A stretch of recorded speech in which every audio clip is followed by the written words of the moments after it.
Good evening and thank you for joining us. I'm Phyllis Smith. New tonight, West Virginia lawmakers have passed the halfway mark of the 2026 legislative session.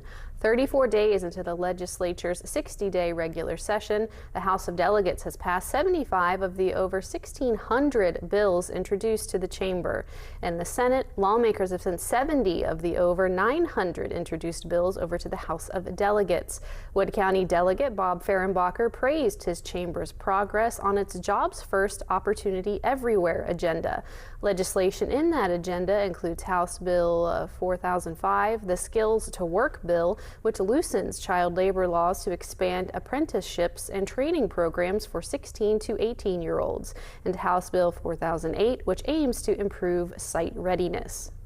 The most important thing is that the House has passed a number of bills that are part of our Jobs First, Opportunity Everywhere agenda. So really happy with that. And the other bills that are part of that overall plan are in progress. So I'm hopeful for a very successful session. Fehrenbacher says the House is also considering Governor Patrick Morrisey's requests for raises for public employees and a 10% income tax cut.